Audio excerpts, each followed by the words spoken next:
Selamat datang di Lambe Sundel. Sebelum Anda nikmati tayangan berikut, silakan klik like, subscribe, dan klik notification bell.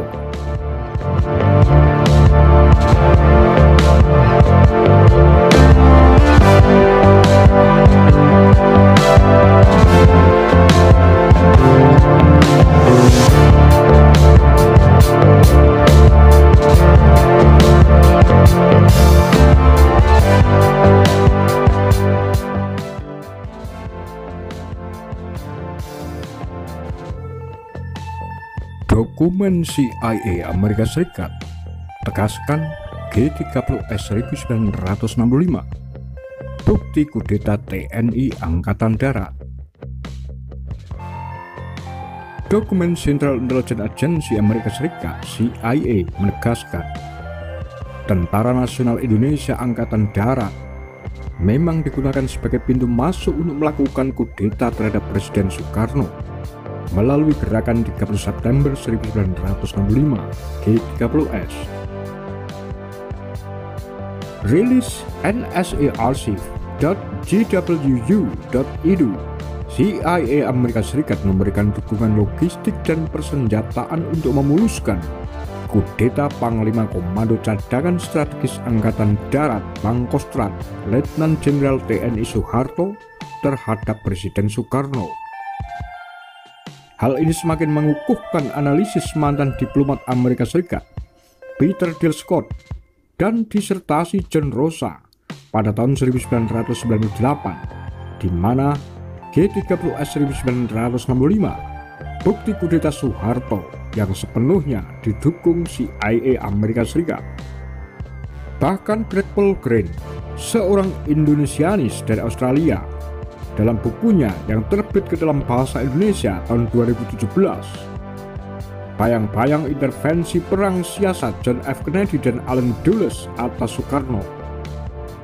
Greg Paul Green menyebutkan sikap Soekarno yang tidak mau menyerahkan konsesi pertambangan emas dan tembaga di Papua kepada perusahaan Amerika Serikat menjadi pemicu langkah CIA mendongkelnya dari kursi kepresidenan. Dengan demikian, tudingan G30S 1965 merupakan bukti pemberontakan Partai Komunis Indonesia sebagai ditulis Dinas Sejarah TNI Angkatan Darat dan selalu menjadi rujukan di era pemerintahan Presiden Soeharto 1 Juli 1966 hingga 21 Mei 1998 dengan sendirinya 100% terbantahkan. Dalam kabel diplomatik Kedutaan Amerika Serikat untuk Indonesia kepada Kementerian Luar Negeri Amerika Serikat di Washington DC, tanggal 12 Oktober 1965 disebutkan bahwa Tentara Angkatan Darat Indonesia mempertimbangkan menjatuhkan Soekarno dan mendekati beberapa kedutaan negara-negara Barat memberitahu soal kemungkinan hal itu. Hal ini diungkap dalam dokumen rahasia Amerika Serikat tentang penggulingan Presiden Republik Indonesia Soekarno dan pembantaian massal 1965. Jadi pembantaian massal pasca G30S 1965 sepenuhnya tanggung jawab TNI Angkatan Darat. Amerika Serikat telah mengetahui skala pembantaian tragedi 1965. Sejumlah dokumen kabel diplomatik Amerika Serikat soal tragedi 1965 kembali dibuka ke publik oleh lembaga non-profit National Security Archive (NSA), National Declassification Center (NDC), dan Lembaga Negara National Archive and Record Administration (NARA). Dokumen 1964 hingga 1968. Laporan itu menguak sejumlah surat dari dan ke Amerika Serikat ketika pembantaian terjadi. Dokumen yang dibuka adalah 39 dokumen setebal 30.000 halaman yang merupakan catatan Kedutaan Besar Amerika Serikat untuk Indonesia sejak 1964 hingga 1968. Isinya antara lain seputar pertikaian antara tentara dengan PKI, termasuk efek selanjutnya berupa pembantaian massal. Dalam telegram rahasia itu juga disebutkan, jika hal itu terlaksana, maka itu akan dilakukan dengan gerakan yang cepat tanpa peringatan dan Soekarno akan digantikan kombinasi junta militer dan sipil. Dari negara-negara barat, Angkatan Darat mengharapkan bantuan ekonomi berupa makanan dan lainnya. Hal itu terkait perkembangan pada 10 Oktober 1965 menyebutkan Soekarno menerima pimpinan Angkatan Darat di istana yang memberikan laporan soal keterlibatan PKI pada kejadian 30 September 1965. TNI Angkatan Darat dimarahi Soekarno. Soekarno menolak membaca dan memarahi mereka karena menghina PKI. Para jenderal yang tidak disebutkan namanya itu kemudian meninggalkan Soekarno dengan rasa jengkel. Sutarto, asisten Menteri Penerangan Roslan Abdul Ghani menyampaikan ke diplomat Amerika perlunya mengeksekusi pimpinan PKI dan membunuh Omar Dhani yang kala itu menjabat Menteri Panglima Angkatan Udara Indonesia.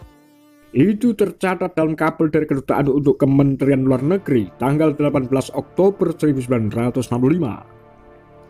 Sutarto menyampaikan bahwa gejolak anti PKI sudah merebak di Medan dan Makassar, sementara Jawa Tengah sedang berada dalam situasi yang kacau.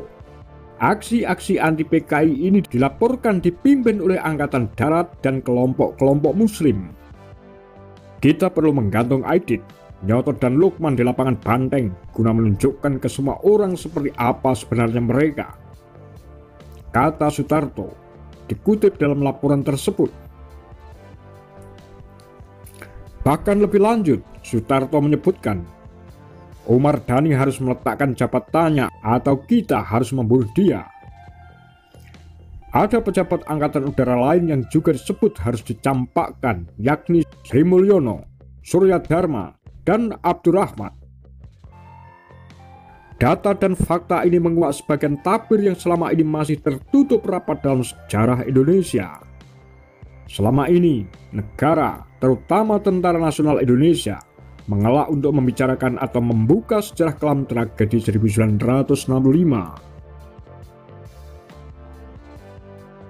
Fakta yang tersaji dalam dokumen diplomatik Amerika ini membantah narasi tunggal yang selalu didengungkan bahwa korban pembantaian tragedi 1965 adalah komunis atau mereka yang memang seharusnya bertanggung jawab.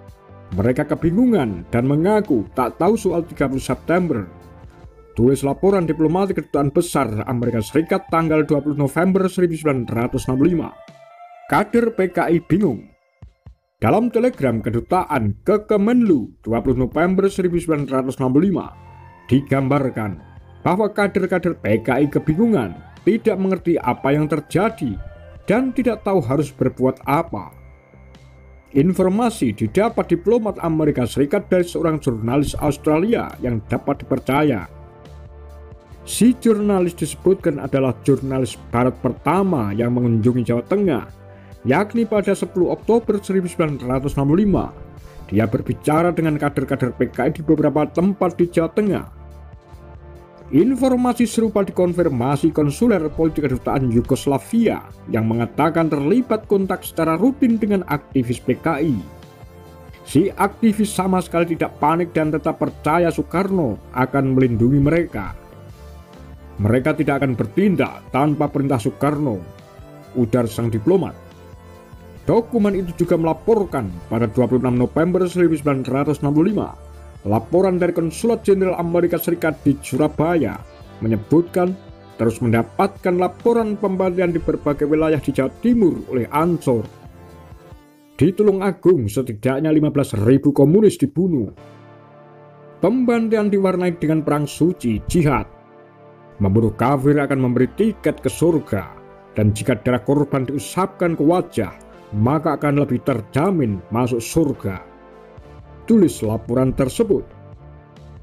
Selain kelompok-kelompok Islam, Angkatan Darat juga mempersenjatai pertahanan sipil atau Hansip sebagai kekuatan memerangi PKI. Dalam laporan Konsulat Jenderal Amerika Serikat di Medan menyebutkan, hal itu dilakukan untuk meningkatkan peran pengawasan di kota maupun pedesaan. Ketika ini dilaksanakan, rantai komando militer bertambah luas hingga setiap desa yang ada di Sumatera.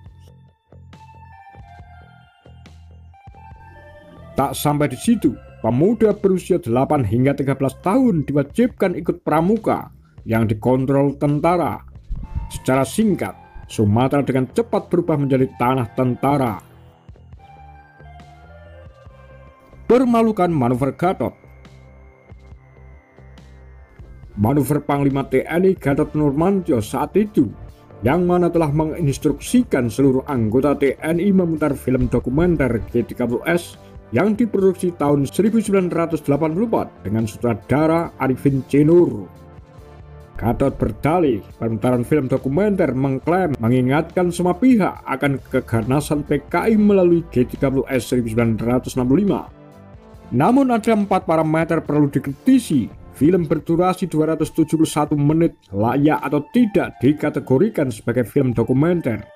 Pertama, apabila diklaim G30S 1965 sebagai pemberontakan PKI, dalam adegan jelas-jelas divisualkan pelaku penculikan dan pembunuhan terhadap 7 jenderal senior TNI Angkatan Darat adalah pria berseragam TNI Angkatan Darat, bukan berpakaian PKI. Justru CIA Amerika Serikat memanfaatkan konflik internal di lingkungan TNI Angkatan Darat antara kelompok Menteri Panglima Angkatan Darat Letnan Jenderal TNI Ahmad Yani yang kontra PKI dengan Panglima Komando Tempur Pangkopur 4 Mando berkedudukan di Bengkayang, Provinsi Kalimantan Barat Brigjen Suparjo yang pro PKI untuk meledakkan G30S 1965 dengan tujuan utama mengkudeta Presiden Soekarno. Kedua, belum ada bukti di negara manapun di dunia kudeta dilakukan sipil. Kudeta selalu dilakukan militer terhadap pemerintahan yang sah. Ketiga, divisualkan tokoh PKI yaitu Dipa Nusantara Aidit sebagai perokok berat. Padahal pengakuan orang dekat dan anak-anaknya, DN Aidit sama sekali bukan seorang perokok berat. Keempat, peta dalam visual menggambarkan Timur Timur masuk wilayah Indonesia dengan menggambarkan situasi yang terjadi 1965. Padahal Timur Timur baru saja berintegrasi dengan Indonesia tahun 1975 dan memilih memisahkan diri melalui referendum tahun 1999. Saat dikonfirmasi, Menteri Pertahanan Republik Indonesia yang mantan Kepala Staf TNI Angkatan Darat, Jenderal Purnawirawan Riamisa Triakudu saat itu, menolak memberikan komentar pada Malam Bahasa dan Budaya Internasional di Pusdiklat Badiklat Kementerian Pertahanan Pondok Labu, Jakarta Selatan, Rabu 18 Oktober 2017. Dari dokumen yang dirilis menegaskan, materi penulisan di sekitar G30S 1965 diklaim bukti pemberontakan PKI garapan Dinas Sejarah TNI Angkatan Darat, bagian dari sebuah program pembangunan persepsi politik pemerintahan Presiden Soeharto. Dalam membangun persepsi politik selalu dilakukan upaya sistematis di dalam meyakinkan masyarakat dengan mengabaikan dan atau memanipulasi fakta sejarah, sehingga film dokumenter G30S PKI hanya bisa dilihat selama era Soeharto 1966-1998 dan menjadi tidak relevan di era demokratisasi. Bagi sebuah pemerintahan, membangun sebuah persepsi politik jauh lebih penting daripada penulisan pelurusan fakta sejarah. Karena penulisan-pelurusan fakta sejarah hanya akan membuka borok dan aib pemerintahan yang tengah berkuasa. Situasi sudah berubah, dan masyarakat tidak salah kalau sekarang meminta pertanggungjawaban TNI Angkatan Darat atas pembunuhan massal pasca G30S 1965. Demikian kura-kura Tagar Lambe Sundel.